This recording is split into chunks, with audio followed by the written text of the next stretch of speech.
Hello everyone and welcome back to my channel Edmond Mendaros, and for today's quick tutorial guys, and I'm going to show you on how to resolve if your Microsoft Store is displaying a black or white screen upon launching.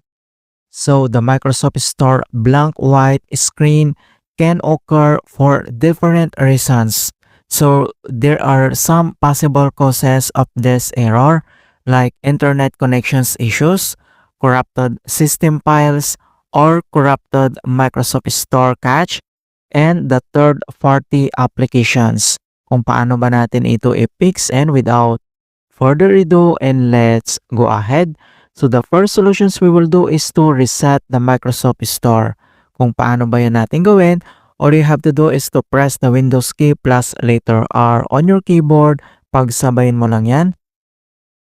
And pop up itong run. So dito lang sa box ay kailangan lang natin i-enter yung command keyword na WS reset. Ayan. .exe. So kailangan mo lang i-type yung command keyword na WS reset.exe or WS reset only. So pwede naman yan. And kailangan mo lang i-tap dito yung OK. So this procedure is a troubleshooting tool which is used to reset or clear the Windows Store without changing the account settings or deleting installed apps. Kaya ginagawa natin yung command keyword na yan para mag-back to default or mag-clear yung Microsoft Store cache natin. Alright, so in hope na na-resolve yung problem.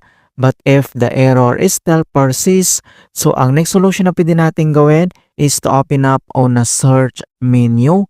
And dito sa search for apps, so type mo lang dito yung settings. And then click mo lang dito yung open. And dito lang sa left side menu, and then kailangan mo lang select dito yung apps. And dito sa installed apps, so itap mo lang yan. And dito lang sa search app, so kailangan mo lang i-type dito yung Microsoft Store. And automatic mga kaibigan, makikita mo kaagad dito. And dito lang sa right side ay kailangan mo lang i-tap tong tatlong dot. And then kailangan mo lang i-click dito yung advanced option. And dito sa advanced option settings, and then scroll down. At dito lang sa reset, so kailangan mo lang i-tap tong repair. And wait natin na ma-complete yung repair process. And repair complete, and the next step, so if this app is still isn't working right, so kailangan mo na itong i-reset. So itap mo lang tong reset, and this will permanently delete the app's data on this device, including your preferences and sign-in details. So kailangan mo lang i-click dito yung reset, and wait natin ma-complete yung reset process. And after dito sa reset procedure, and the next method na pwede natin gawin, so cross lang natin yan. So dito lang sa start menu, and dito lang sa search for app, so tap mo lang dito yung CMD, or ito yung tinatawag na command prompt, and then kailangan mo lang mag right click, and select mo lang dito yung run as administrator. If you receive user account control, and kailangan mo lang i-click dito yung yes. And once na-open mo na itong administrator command prompt, ay kailangan lang natin i-enter yung command keyword na sfc /scan now.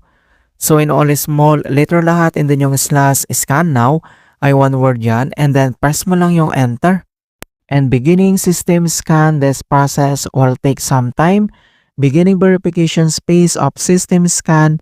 So dito ay kailangan lang natin hintayin na ma-complete ang verifications into 100%.